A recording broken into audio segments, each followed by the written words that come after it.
పలమనేరులో మూడు వర్గాలు ఉన్నాయంటున్నారు. ఇంతకు మీరు పెద్దిరెడ్డి వర్గమా, వెంకటగౌడ వర్గమా, వాసన్న వర్గమా? పాలిటిక్స్ లో ఈ రోజు మనం ఈ పరిస్థితిలో ఉన్నాం. ఈ రోజు ఒక స్టేట్ సెక్రటరీగా ఉన్నానంటే అమర్నాథ్ రెడ్డి గారు ఆ రోజు పార్టీలు తీసుకున్నారు. కానీ వికోటలో వైఎస్ఆర్ కాంగ్రెస్ పార్టీలో ఉన్న సీనియర్ నేతలను కాదని చెప్పేసి మీ వెనక ఉండే యువతను ఎక్కువగా మీరు ఎంకరేజ్ చేస్తున్నారు, సీనియర్ నాయకులు పక్కన పెడుతున్నారు అని చెప్పేసి పార్టీ అధిష్టానంగా మీ పైన కంప్లైంట్ చేయడం జరిగింది. వెంకటగౌడ గారి అధిష్టానం, పార్టీ అధిష్టానం మీద నా మీద కంప్లైంట్ పోయింది అనేది పార్టీకి డ్యామేజ్ అవుతుందనో, పార్టీకి ఇబ్బంది అవుతుందనో, లేకపోతే మాకు సంబంధించిన లీడర్ మీద ఏదైనా ఎవరైనా అలిగేట్ చేసినారంటే దాన్ని డిఫెండ్ చేయాల్సిన బాధ్యత నా మీద ఉంది. నేను ఒక లయబిలిటీనో ఖచ్చితంగా నేను రాజకీయాల్లో ఉండను.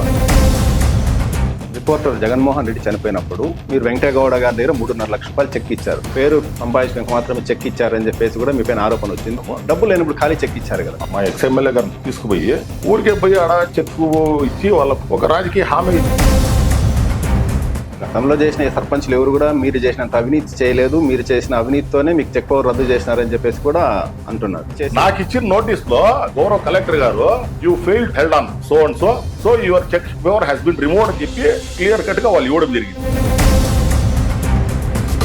వికోటలో తరచూ హిందూ ముస్లిం గొడవలు అయితే జరుగుతున్నాయి. హిందూ ముస్లిం గొడవలు జరిగినప్పుడు మీరు ముఖ్యంగా ముస్లిం వర్గానికే సపోర్ట్ చేస్తున్నారని చెప్పేసి కూడా మీ పైన ఆరోపణ. ఇక్కడ ఉన్న వాళ్ళంతా కూడా ముస్లింస్ అనేదానికి మేము ఒక లీడర్ గా వాళ్ళకున్నాము. వాళ్ళకి ఏదైనా ఇబ్బంది వచ్చిందంటే ఆ టైంలో చేస్తాం. కానీ హిందూ ముస్లిం గలాట లాస్ట్ టైం కూడా వచ్చింది. హిందూస్ మీద గలాట్లు పోవాలని చెప్పి గలాట చేయాలని పునరుద్ధరించారు. Welcome to Suman TV. Chittoor జిల్లా ముఖ్యంగా పలమనేరు అనగానే మనకు గుర్తొచ్చేది వికోట. వికోటలో రాజకీయాల్లో తనదైన ముద్ర వేసుకొని అలాగే ప్రజాసేవ చేస్తున్న పిఎన్ నాగరాజు గారు ప్రస్తుతం మనతో ఉన్నారు. వికోటలో చేస్తున్న ప్రజాసేవ అలాగే వైఎస్ఆర్ కాంగ్రెస్ పార్టీలో రాష్ట్ర కార్యదర్శిగా కూడా ప్రస్తుతం ఆయన పనిచేస్తున్నారు. రానున్న 3 సంవత్సరాలలో అలాగే ఇప్పటి వరకు ఆయన చేసిన ప్రజా సంక్షేమ కార్యక్రమాలన్నీ, వైఎస్ఆర్ కాంగ్రెస్ పార్టీకి అభివృద్ధికి తీసుకోవాల్సిన ప్రణాళికలు ఏమున్నాయని చెప్పి ఆయన మాటలను అడిగి తెలుసుకుందాం. ప్రస్తుతం ఆయన మనతో ఉన్నారు. మరిన్ని విశేషాలు ఆయన అడిగి తెలుసుకుందాం. సార్ నమస్తే అండి. నమస్తే సార్. సార్, పిఎన్ నాగరాజు ఒక సాధారణ రైతు కుటుంబం నుంచి వచ్చిన మీరు ఈ రోజు ఒక రాజకీయ నాయకుడిగా ఎదగడానికి గల కారణాలు, మీ కుటుంబ నేపథ్యం కాస్త తెలుపుతారు? సార్, మా ఫాదర్ పిఎన్ కృష్ణప్ప అని, ఆయన ఒక బిజినెస్ మెన్ ప్లస్ రాజకీయ మన అగ్రికల్చర్ అనేది ఒక బ్యాక్గ్రౌండ్ ఫ్యామిలీ నుంచి నేను వచ్చినాను. ఈ రోజు కూడా నా బ్యాక్గ్రౌండ్ గానీ, లేకపోతే చదువులో గానీ, లేకపోతే నా వ్యాపారంలో గానీ, ఏదానికి కూడా ఏది ప్రాధాన్యత తీయాలో దాని ప్రకారం చేసుకుంటూ ఈ రోజు వరకు మనం ఈ రోజు నాకు దగ్గర 50 సంవత్సరాలు నాకు వయసు. ఈ రోజు వరకు కూడా మా లైఫ్ స్టైల్ అనేది అంత ఏం మార్పులు లేదు.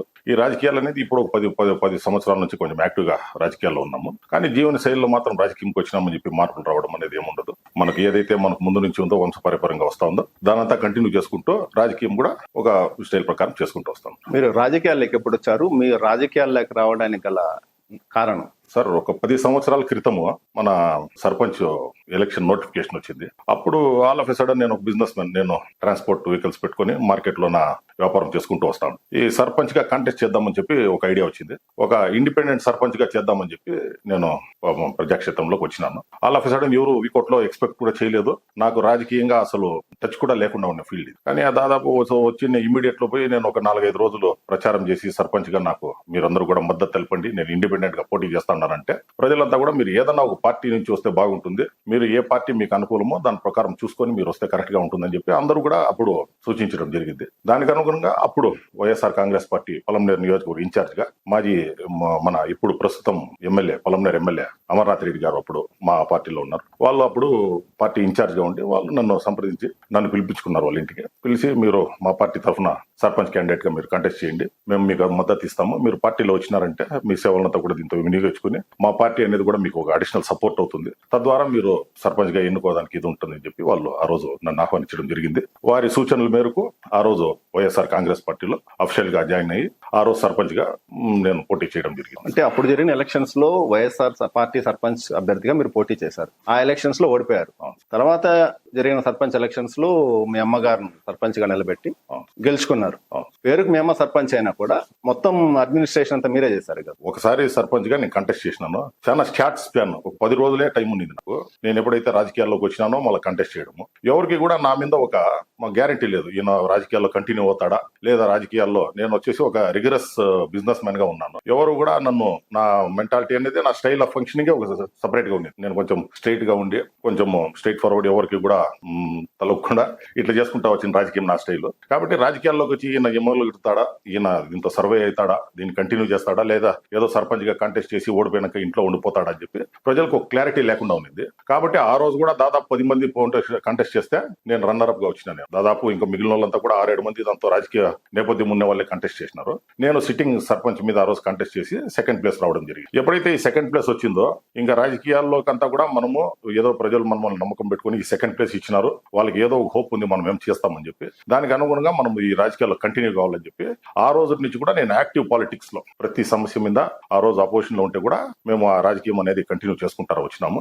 ఈ రోజు ఈసారి జరిగిన ఎలక్షన్స్ లో లేడీస్ రిజర్వేషన్ వచ్చింది. మా అమ్మ ఇప్పుడు ఇంట్లో ఉన్నారు కాబట్టి ఇంకా లేడీస్ రిజర్వేషన్ లో నాకు 2 ఆప్షన్లు, మా వైఫ్ ఉండాలా లేకపోతే మా మదర్ ఉండాలా. మా మదర్ కి, ఆమెకే ఒక ఓట్ బ్యాంక్ ఉంది, ఆమె ఏమనేది ప్రజలకు తెలుసు. కాబట్టి ఇది బెటర్ ఆప్షన్ అని చెప్పి మా మదర్ ని కాంటెస్ట్ చేయడం జరిగింది. మా మదర్ చేస్తే కూడా ఆమె ఏజ్డ్ పర్సన్, ఆమెను అసిస్ట్ చేసుకుని ఆమెను ముందర పెట్టుకుని ఏమేమి చేయాలో ప్రజలు వచ్చి ఒక చాలా పెద్ద మ్యాండేట్ మాకు ఇచ్చారు. దాదాపు 4500 ఓట్ల మెజారిటీ ఒక సర్పంచ్ కి ఇచ్చినారు. అది కూడా ఎక్కడా కూడా ప్రజలు ఫేర్ గా వచ్చి పాలిటిక్స్ లో వాళ్ళు ఓట్ చేసిన ఎలక్షన్స్ లో మాకు 4500 ఓట్లు వచ్చిందంటే ఇది ఒక చాలా పెద్ద బరువు బాధ్యత మా మీద పెట్టినారని చెప్పి మేము ఫేస్ అయినాము. కాబట్టి దానికి అనుగుణంగానే ఆ రోజు నుంచి ఈ రోజు వరకు దానికి అనుగుణంగానే చేసుకుంటా వచ్చినాము. ఈ 5 years కూడా ఎక్కడా కూడా మేము ఏదో కబ్జాలు చేసినామనో, లేకపోతే మాకున్న పవర్ ని మిస్యూజ్ చేసినామని చెప్పో, లేకపోతే ప్రజలు మనకు ఓటేసినారో ఇంకా వాళ్ళకి ఏమి చేసే పని లేకుండా కాకుండా ప్రజలు మనసులు గెలిచే విధంగా మేము ఈ రోజు వరకు కూడా చేసుకుంటా వచ్చినాము. 5 years అనేది మాకు ఇచ్చిన అవకాశాన్ని, వికోటాన్ని చాలా వెనుకబడిన ప్రాంతంగా ఉండింది వికోట.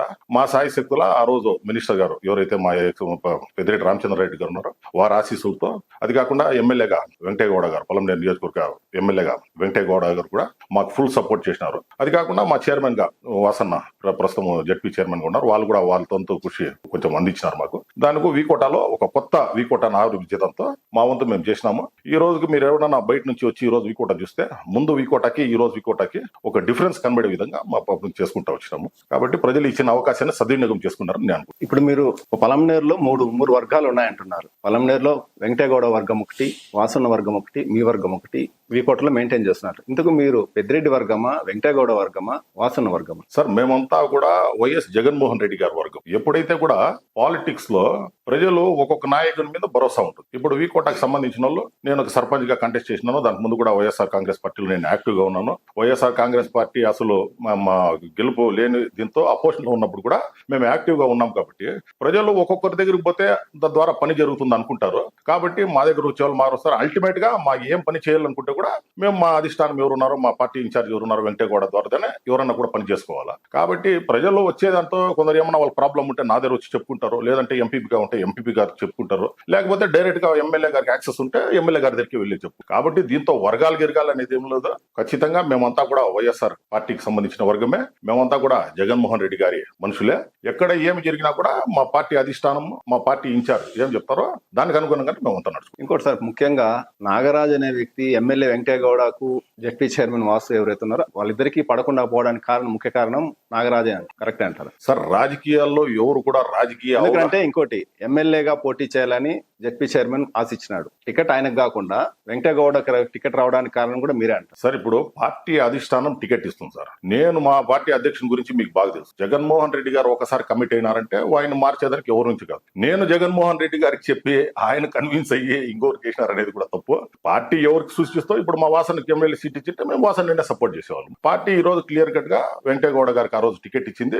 కాబట్టి మేము పార్టీకి నిబద్ధత కదా, సోల్జర్ గా పార్టీ ఎవరిని నిర్ధారిస్తుందో వాళ్ళకి మేము సపోర్ట్ చేస్తాం. ఈ రోజు వెంకటేగౌడ గారిని ఆ రోజు ఎమ్మెల్యే క్యాండిడేట్ గా చేసినారు, ఆయన ఎమ్మెల్యేగా గెలిపించుకున్నాము. ఇప్పుడు కూడా ప్రస్తుతానికి నియోజకవర్గ ఇన్ఛార్జ్ గా ఎమ్మెల్యే గారు మన వెంకటేగౌడ గారు ఉన్నారు. వాళ్ళ ఆదేశాల ప్రకారమే వాళ్ళ కన్సర్న్లోనే మేము పనిచేసే పరిస్థితి ఉంటుంది.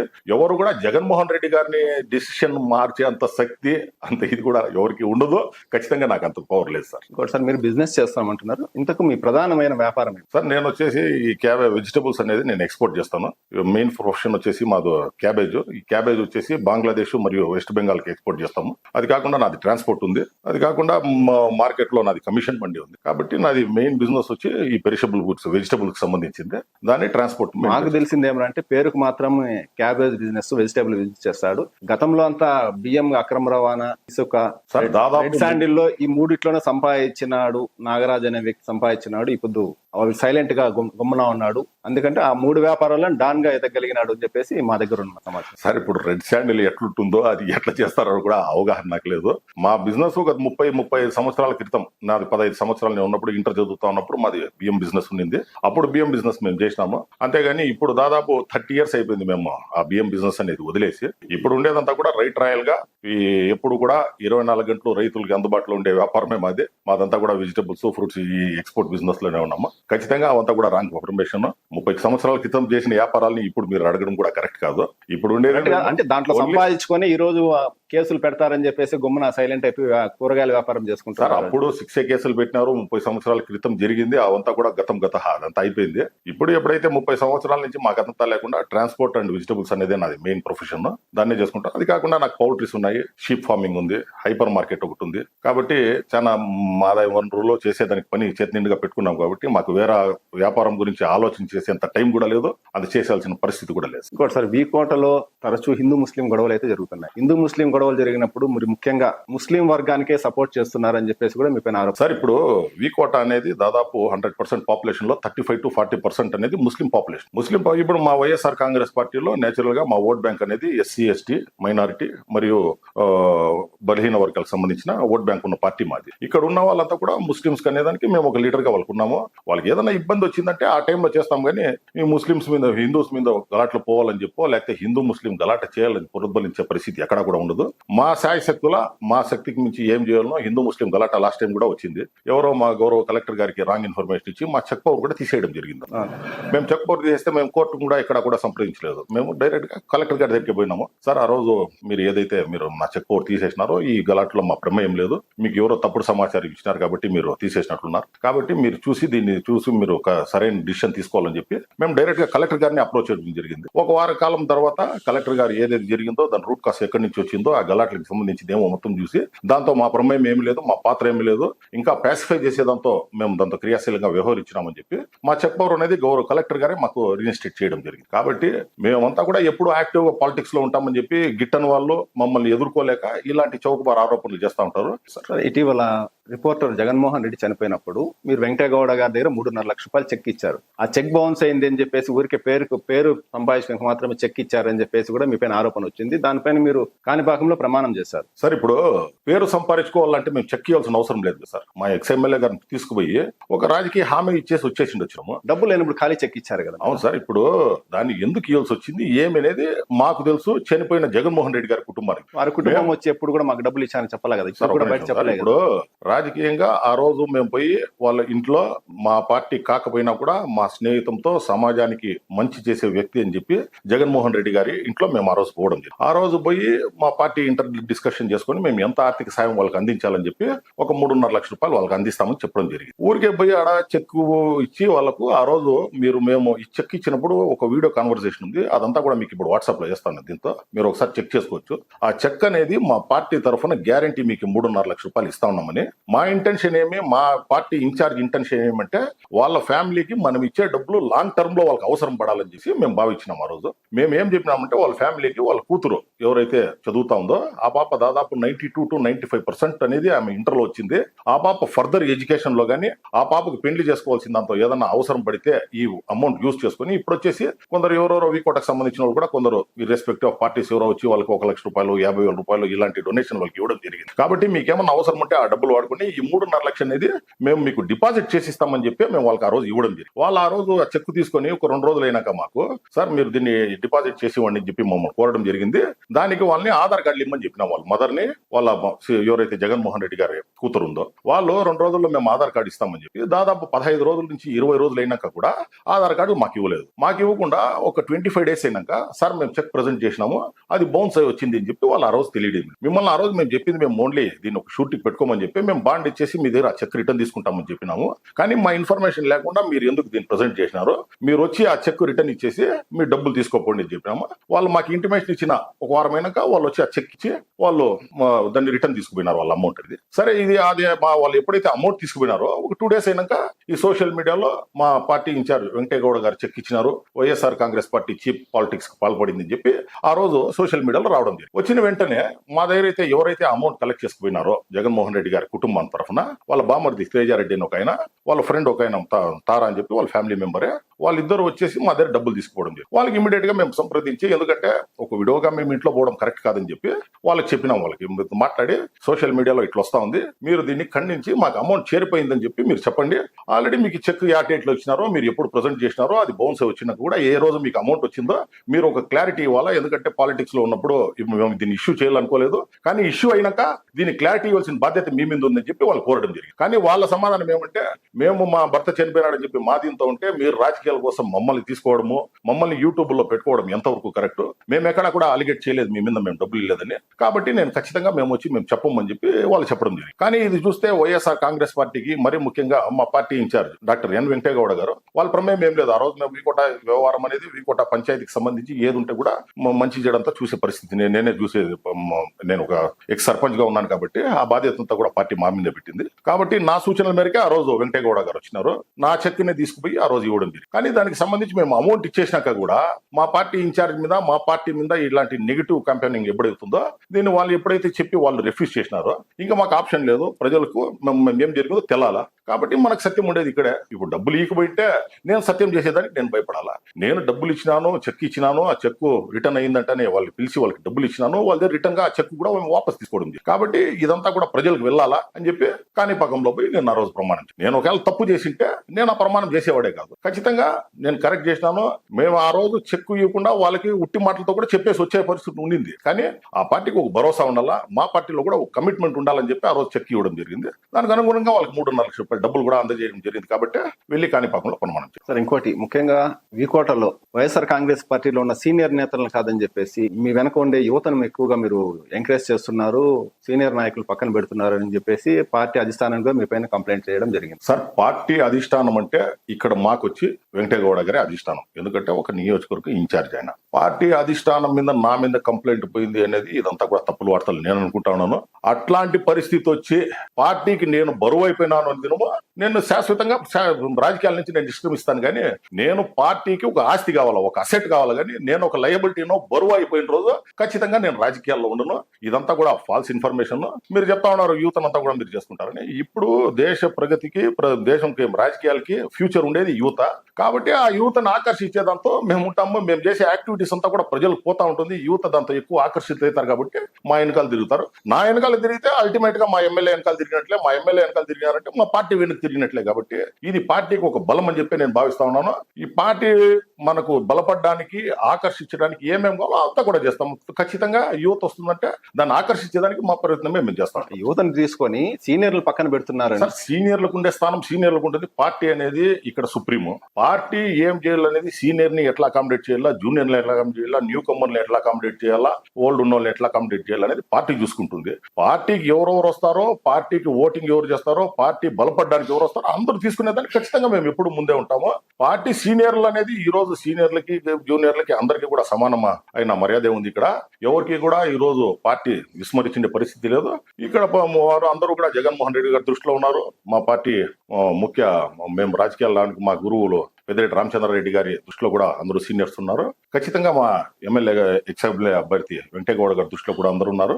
వాళ్ళకి ఇవ్వాల్సిన ప్రిఫరెన్స్, వాళ్ళకి ఇవ్వాల్సిన గౌరవంతో కూడా ఏ టైంలో ఖచ్చితంగా పార్టీ ఇస్తాం. ఇప్పుడు మీరు అంటున్నారు మా రాజకీయ గురు పెద్దిరెడ్డి రామచంద్రారెడ్డి గారు, కానీ మేము రాజకీయాలకు తెచ్చింది అమర్నాథ్ రెడ్డి గారు. సార్, అమర్నాథ్ రెడ్డి గారు ఆ రోజు పార్టీలు తీసుకున్నారు. కానీ ఈ రోజు మనం ఈ పరిస్థితిలో ఉన్నాం. ఈ రోజు ఒక స్టేట్ సెక్రటరీగా ఉన్నానంటే అది మా పెద్దిరెడ్డి రామచంద్రారెడ్డి గారే. ఇప్పుడు నేను పార్టీకి వచ్చిన 4వ రోజు నేను మా పెద్దిరెడ్డి గారు 3 సార్లు నాకు ఫోన్ చేసినా, నేను సైలెంట్ లో పెట్టుకొని చూసుకోలేదు. నాలుగోసారి నేను ఫోన్ చేస్తే నువ్వు ఎక్కడ ఉన్నావు, నీ బయోడేటా కొంచెం పెట్టాయన్న. ఎందుకు బయోడేటా అడుగుతున్నారు పెద్దిరెడ్డి గారు అని చెప్పి నాకు ఆ రోజు వరకు ఫ్లాష్ కాలేదు. సరే నా రిసీవ్ ఏముందనేది నేను మెయిల్లో ఆయన పెట్టడం జరిగింది. నేను పెట్టిన 3వ రోజే నాకు స్టేట్ సెక్రటరీ పదవి అనేది ఆయన ఇవ్వడం జరిగింది. ఈ రోజు కూడా మేము సర్పంచ్ గా 5 సంవత్సరాలు ఉన్నప్పుడు మాకు ఏదైనా డీవియేషన్ కావాలన్నా, మాకు అడిషనల్ ఫండ్స్ కావాలన్నా, మాకు ఆఫీసర్స్ దగ్గర ఏదైనా చిన్న చిత్క సమస్య ఉన్నా, లేకపోతే గవర్నమెంట్ లో ఏమన్నా కావాలంటే కూడా మా పార్టీ ఇన్ఛార్జ్ వెంకటగౌడ ద్వారా మేము పెద్దిరెడ్డి రామచంద్రారెడ్డి గారికి రిప్రజెంట్ చేసింది.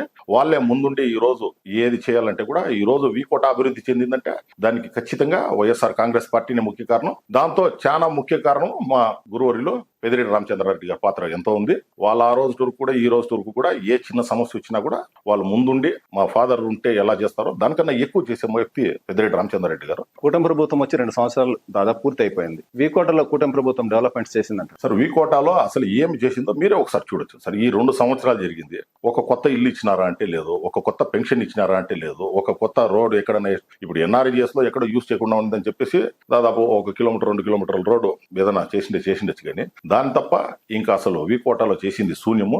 ఏదైతే ఇప్పుడు షాదీ మహల్ అన్నారు, ఆ రోజు మా ప్రభుత్వంలో అది ఏ ఫండ్స్ లో వాడినారో తెలియకుండా ఎక్స్ కాంట్రాక్టర్ ని టెర్మినేట్ చేయకుండా మేము చేయలేకపోయినాం దాన్ని. ఇప్పుడు 2 సంవత్సరాలు అయింది. ముస్లింస్ అంతా కూడా దాన్ని షాదీ మహల్ కావాలని అడుగుతా ఉన్నారు. దాన్ని చేసిన పరిస్థితి లేదు. బీసీ భవన్ కావాలన్నారు. బీసీ భవన్ ఆ రోజు వాళ్ళ గవర్నమెంట్ లో మేము చేసినాం, మేము వస్తానే చేస్తామన్నారు. దాన్ని చేసింది ఏం లేదు. వీకోటాకి మరీ ముఖ్యంగా ఇప్పుడు బైపాస్ కావాలా. ఇప్పుడు మీరు అక్కడి నుంచి ఇక్కడ వరకు రావాలంటే దాదాపు అర్ధగంట అవుతా ఉంది వీకోట నుంచి బయట పోయేదానికి. ఇవంతా కూడా మేజర్ ఇష్యూస్ ఎమ్మెల్యే స్థాయి, మినిస్టర్ స్థాయిలో జరగాల్సిన వర్క్స్. ఇవంతా కూడా ఏంటికి ఈ రోజు వరకు జరగలేదు. ఒక సర్పంచ్ స్థాయిలో మేము ఏమైతే చేసినామో గత 5 సంవత్సరాల్లో అది మాత్రమే వీకోటాలో ఈ రోజు కనబడతా ఉంది. కానీ ఒక గవర్నమెంట్ చేయాల్సిన పని, లేకపోతే ఒక ఎమ్మెల్యే గారు చేయాల్సిన పనో లేదా ఎంపీ గారు చేయాల్సిన పనో అసలు ఏమైనా జరిగిందంటే గుండు సున్నా మాత్రమే. వీకోటాలో ఖచ్చితంగా అభివృద్ధి జరగాలంటే వైఎస్ఆర్ ప్రభుత్వం ఉంటేనే వీకోట గానీ లేకపోతే ఈ పలంనేరు నియోజకవర్గం కానీ అభివృద్ధి జరుగుతుందని చెప్పి గంటాపతంగా చెప్తాను. ఇప్పుడు గత ఎలక్షన్స్ అప్పుడు కూడా 2019 నుంచి 24 వరకు వెంకటగౌడ గారు అధికారంలో ఉన్నారు, వైసీపీ అధికారంలో ఉంది. అప్పుడు మీరు బీసీ భవన్ గానీ షాదీ మహల్ గానీ ఎందుకు కంప్లీట్ చేసుకోలేదు సార్? బీసీ భవన్ అనేది ఇంత ఇష్యూ. అది ఇప్పుడు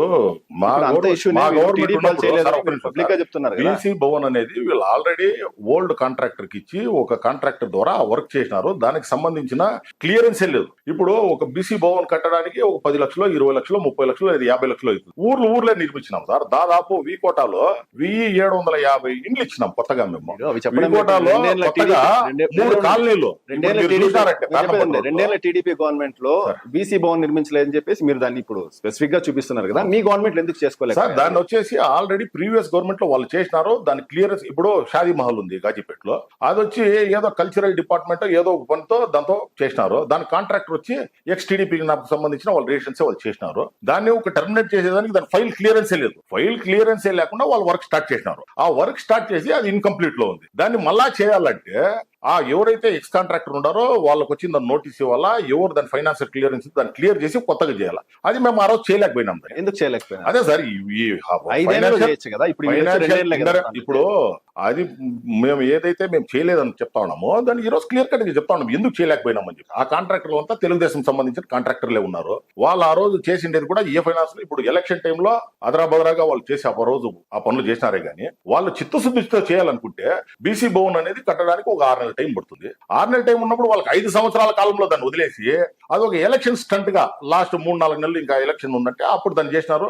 దానికి వాళ్ళకి కావాల్సిన వాళ్ళు పిలిచి దానికి ఎవరో చెప్పి దాన్ని చేయమని చెప్పినారు. ఇక్కడ స్టేడియం ఒకటి పెండింగ్ లో ఉంది, బీసీ భవన్ ఒకటి పెండింగ్ లో ఉంది, ఒక కళ్యాణ మండపం ఒకటి ఉంది మన ముస్లిం మైనార్టీకి సంబంధించి. ఈ 3 తప్ప మిగిలింది దాదాపు ఈ రోజు వరకు 15 కోట్ల రూపాయలకు సంబంధించి సీసీ రోడ్స్ అనేది ఒక ఎమ్మెల్యే గారి ఫండ్స్ తో వీకోట మండలంలో వేయడం జరిగింది. ఈ రోజు దాదాపు కొత్త పెన్షన్లు మేము వచ్చినప్పుడు 8,500 పెన్షన్లు ఉంటే మేము దిగిపోయే టయానికి 11,000 చిల్లర పెన్షన్లు మేము ఇవ్వడం జరిగింది. అది కాకుండా ఇండ్లు అనేది 1,750 ఇండ్లు అనేది ఒక వీకోట్లో మాత్రమే. మనం వీకోట మండలం తీసుకుంటే దాదాపు 3,000 ఇండ్లు అనేది మేము ఇవ్వడం జరిగింది.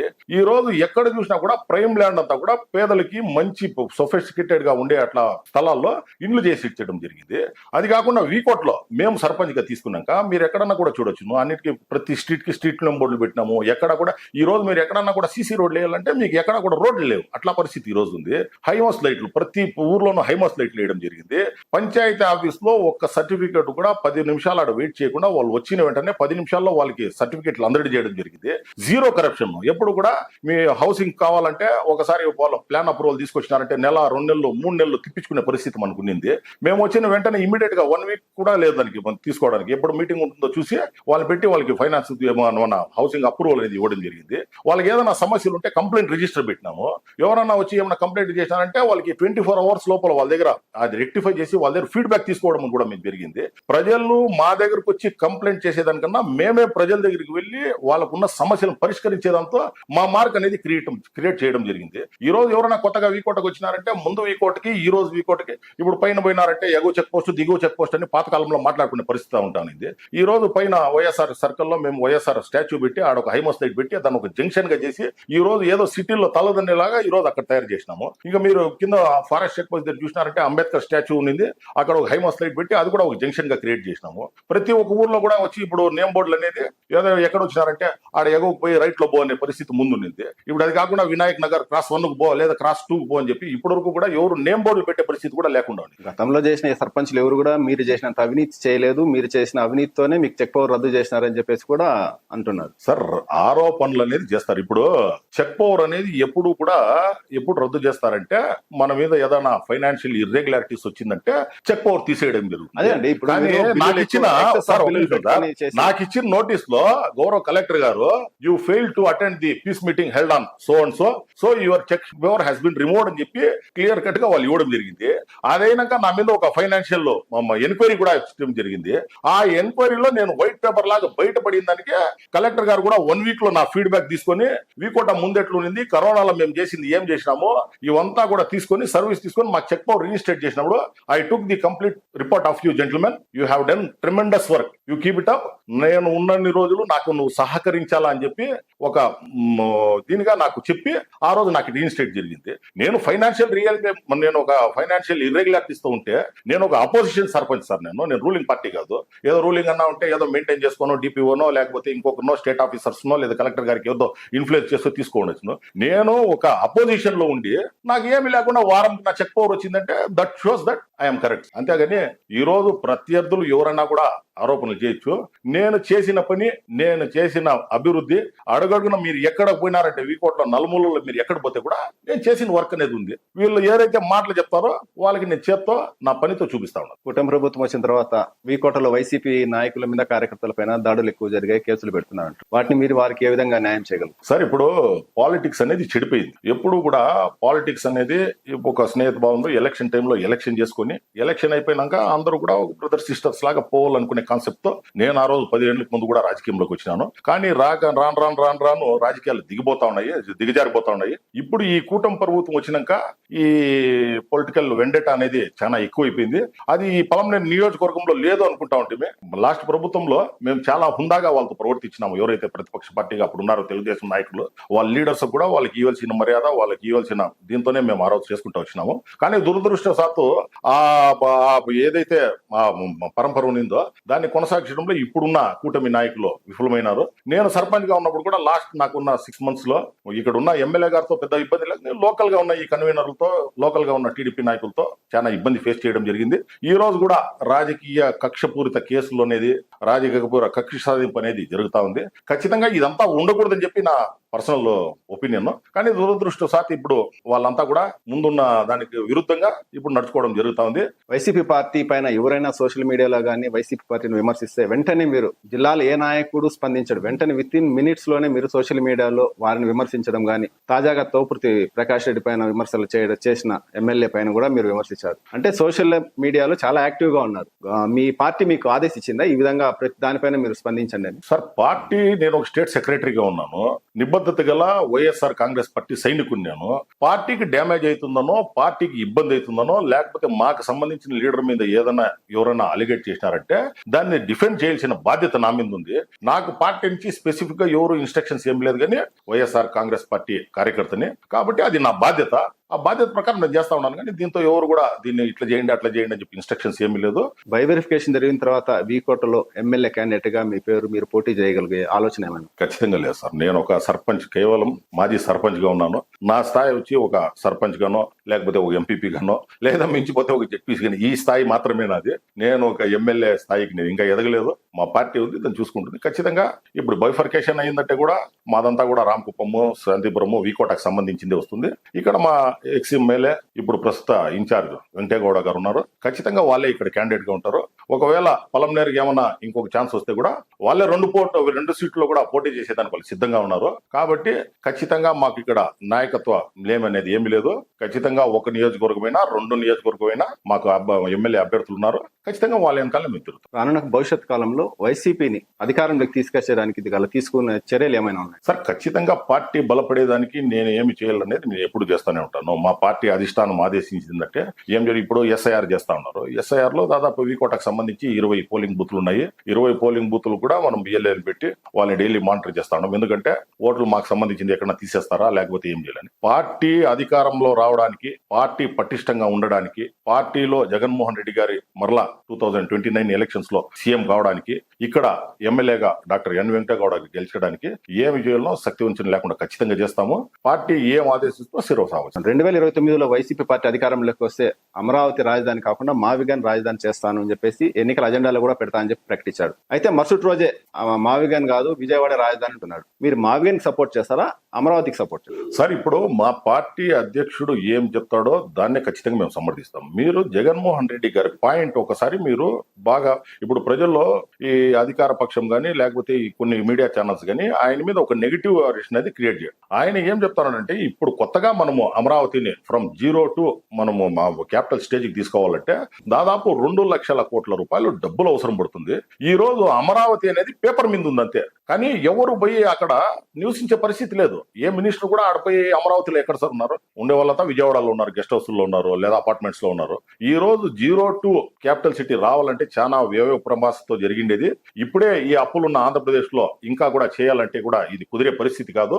కాబట్టి ఇప్పుడు ఆల్రెడీ ఎస్టాబ్లిష్ అయిన మనము మావిగన్ అయితే ఏదైతే మచిలీపట్నం ఉందో, విజయవాడ ఉందో, గుంటూరు ఉందో, దీన్ని చూసి ఖచ్చితంగా దీన్నే ఎస్టాబ్లిష్ చేసుకున్నామంటే ఇప్పుడు హైదరాబాద్ ఉంది సార్. ఈ రోజు మనం హైదరాబాద్ పోతా ఉన్నామని చెప్పి ఎవరు కూడా ఇదన్నారు. హైదరాబాద్ లో ఏ ఏరియాకి పోతా ఉన్నారని అడుగుతారు. మనం పోతా ఉన్నది శంషాబాద్ పోతా ఉన్నామా, లేదా సికింద్రాబాద్ పోతా ఉన్నామా, లేదా ఎల్బీ నగర్ పోతా ఉన్నామా, లేకపోతే ఇంకోటి. అలాగే ఇది కూడా ఒక మంచి ఇదైతుంది. ఇప్పుడు పోర్ట్ ఉంది, రైల్వే స్టేషన్ ఉంది, ఎయిర్పోర్ట్ ఉంది. ఇవంతా కూడా ఆల్రెడీ ఎస్టాబ్లిష్డ్ అయిపోయింది. దీంతో తక్కువ ఖర్చులో ఇది ఒక బ్రహ్మాండమైన క్యాపిటల్ సిటీ చేయొచ్చును కదా అని చెప్పి ఆయన ఆలోచన. ప్రజలంతా కూడా మావుగానికి జేకొట్టే పరిస్థితి మనకు కనబడతా ఉంది. కానీ కొన్ని ఛానల్స్ దాన్ని చూపించకుండా ఇది ఏదో ఒక నెగిటివ్ దీంతో చేస్తా ఉన్నారు. ఖచ్చితంగా ఇది ఒక మావిగన్ కి అమరావతికి సంబంధించిన రెఫరెండం గానే మా పార్టీ అధ్యక్షులు దాన్ని భావిస్తా ఉన్నారు.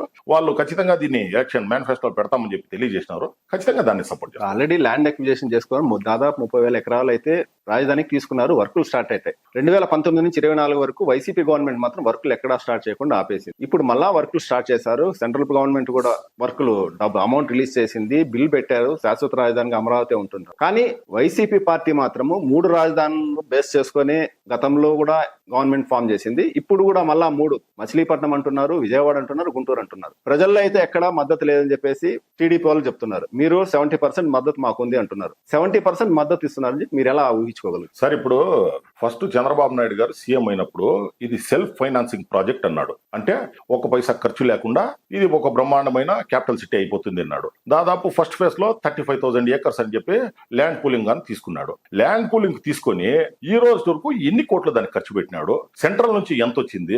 వరల్డ్ బ్యాంక్ నుంచి ఎంత అప్పులు తీసుకొచ్చినారంట మీరంతా చూసినారంటే ఇప్పటికి దాదాపు 60 నుంచి 70,000 కోట్ల రూపాయలు అమరావతి మీద అప్పు చేసే పరిస్థితి ఈ రోజు కనబడతా ఉంది. ఈ రోజు మీరు పక్కన ఉన్న బెంగళూరు పోయినారంటే 10,000 రూపాయలు ఇచ్చినారంటే మంచి విల్లా కనబడుతుంది. లేదంటే 11,000 రూపాయలు ఇచ్చినామంటే ఇంక్లూడింగ్ ఫర్నిష్డ్ విల్లా, అంటే land cost, construction cost, furnishing అంతా కలిసి కూడా 11 నుంచి 12,000 రూపాయలతో ఒక విల్లా వచ్చే పరిస్థితి కనబడతా ఉంది. 8,000 నుంచి 7-9,000 రూపాయలు ఇచ్చినామంటే ఒక ప్లాట్ కొనే పరిస్థితి కనబడతా ఉంది. కానీ కన్స్ట్రక్షన్ కోసమే, ఇది ఇన్ఫ్రాస్ట్రక్చర్ బిల్డింగ్స్ కి మాత్రమే దాదాపు 20,000తో కన్స్ట్రక్షన్ కాంట్రాక్ట్లు ఇవ్వడం జరుగుతుంది. ఈ రోజు 1 కిలోమీటర్ రోడ్ వేయాలంటే నితిన్ గడ్కరీ గారు స్పెసిఫిక్ గా చెప్పినారు, ఏదైతే నేషనల్ హైవేస్ నామ్స్ ఉందో దాని ప్రకారం చేయాలంటే 23 నుంచి 24 కోట్లు అవుతుంది అంటున్నారు. కానీ ఇక్కడ అమరావతిలో ఈ రోజు 52 నుంచి 53,000 కోట్ల రూపాయలు ఒక పర్ కిలోమీటర్ కి కన్స్ట్రక్షన్ పార్ట్ జరుగుతా ఉంది. ఈ రోజు కన్స్ట్రక్షన్ జరుగుతా ఉంది. వర్షాలు పడిందంటే నీళ్లు పెట్టి మోటార్లు పెట్టి నీళ్లు తోడే పరిస్థితి కనబడతా ఉంది. 3 క్యాపిటల్ అని చెప్పి ఫస్ట్ ఫేజ్ లో మా అధ్యక్షులు చెప్పినారు. చెప్పినారు. కానీ దాన్ని లీగల్ గా తీసుకుపోయి కోర్టులకు తీసుకుపోయి స్టేలు తీసుకొచ్చి సుప్రీం కోర్టు వరకు పోయి ఏదైతే గవర్నమెంట్ డిసిషన్ ఉందో దాని విరుద్ధంగా కోర్టుల ద్వారా దాన్ని అడ్డుకున్నారు. ఇంకా దాన్ని అయిపోయింది కాబట్టి ఇప్పుడు ఇంకా ఖర్చు లేకుండా ఇప్పుడు డైలీ కూడా మనం నెల ఈవుల పెన్షన్స్ కో లేకపోతే అడ్మినిస్ట్రేషన్ కో ఈ రోజు అప్పులు చేసే పరిస్థితి కనబడతా ఉంది. వైఎస్ఆర్ కాంగ్రెస్ ప్రభుత్వంలో 5 సంవత్సరాలు ఎంత అప్పు చేసినారో చంద్రబాబు నాయుడు గారు ఈ 2 సంవత్సరాల్లోనే దానికన్నా ఇంకా ఎక్కువ అప్పు చేసే పరిస్థితి కనబడతా ఉంది. ఆ రోజు ఆయన హామీలు ఇచ్చినప్పుడు సంపద సృష్టిస్తానన్నాడు. ఈ రోజు సంపద ఎక్కడా కూడా సృష్టించలేదు. బ్యాంకుల దగ్గర పోయి అప్పులు ఏదైతే మంగళవారం అవుతుందో ఆర్బీఐ దగ్గర అప్పులు తీసే పరిస్థితి ఈ రోజు కనబడతా ఉంది. ఇప్పుడే ఒక్కొక్కరి మీద తలకాయ మీద కావాల్సినంత భారం ఉంది. ఇంకా ఈ 1.5 లక్షల కోట్ల రూపాయలు ఉంటేనే ఈ క్యాపిటల్ సిటీ అనేది కన్స్ట్రక్షన్ అవుతుంది. కాబట్టి దానికి ఆల్టర్నేటివ్ గా ఈ మావిగన్ అనేది ప్రపోజల్ తీసుకొని వచ్చినాడు. ఇప్పుడు మచిలీపట్నం నుంచి మీరు గుంటూరు వరకు తీసుకున్నారంటే అది కూడా ఒక ఫ్యూచర్ లో ఒక బ్రహ్మాండమైన క్యాపిటల్ అవుతుంది. కాబట్టి దాని ఆలోచన ఆయన చేసినాడు.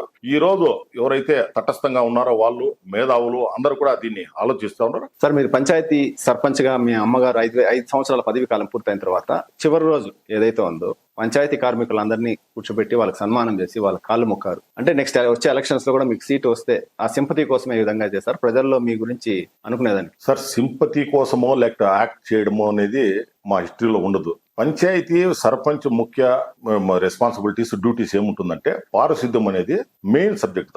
ఆ పారిశుద్ధ్యం అనేది వీకోటాకి సంబంధించి టౌన్ కాకుండా 13 గ్రామాలు ఉన్నాయి. వీకోట అనేది గత 40 సంవత్సరాలకి ఇప్పుడు చూస్తే దాదాపు ఒక మున్సిపాలిటీ కన్నా పెద్దగా అభివృద్ధి చెందింది. పొద్దున్న నిద్రలేసి 4 గంటల నుంచి పారిశుద్ధ ఎవరైతే మా వర్కర్స్ ఉన్నారో వాళ్ళంతా కూడా వర్క్ చేస్తేనే ఈ రోజు వీకోటలో మనం ఏం చేసినా కూడా ఒక డెవలప్మెంట్ అనేది మనకు కనబడుతుంది. మనం కంప్లీట్ గా డెవలప్మెంట్ మీద పడి ఈ పారిశుద్ధము ఏదైతే ఈ శానిటైజేషన్ ని మనం విస్మరిస్తామో అప్పుడు మనం చేసే డెవలప్మెంట్ కూడా కనబడదు. దీంతో ఈ 5 సంవత్సరాలు కూడా ఒక్క రోజు కూడా ఏదైతే కరోనా టైంలో అసలు డెడ్ బాడీస్ ఉంటే దాన్ని ఎత్తడానికి అంతా కూడా వాళ్ళే వచ్చినారు. మేము పంచాయతీ కార్మికులను పెట్టుకుని 50% వర్క్ చేసినాం. ఇంకొక వేరే ప్రజలను పెట్టుకుని మేము 50% వర్క్ చేసుకున్నాం. ఈ రోజు కూడా 4 గంటలకు 5 గంటలకు మేము ఫోన్ చేసినామంటే ఖచ్చితంగా వాళ్ళకి ఇంట్లో వాళ్ళకి ఎన్ని ప్రాబ్లమ్స్ ఉన్నా ఏమున్నా కూడా వాళ్ళు వచ్చి వర్క్ చేసే అట్లా కార్మికులు వాళ్ళు. కాబట్టి ఖచ్చితంగా వాళ్ళని మా 5 సంవత్సరాలు మాకు ఈ రోజు వీకోటాలో మేము బాగా చేసినాము అని ప్రజలు చెప్పుకుంటా ఉన్నారంటే అది వాళ్ళ కృషి. వాళ్ళ ఆ రోజు సహాయ నిరాకరణ చేసో లేకపోతే వాళ్ళ రూల్స్ ప్రకారం వాళ్ళు పనిచేసింటే ఖచ్చితంగా మేము ఏమైతే అచీవ్ చేయాలనుకున్నామో అది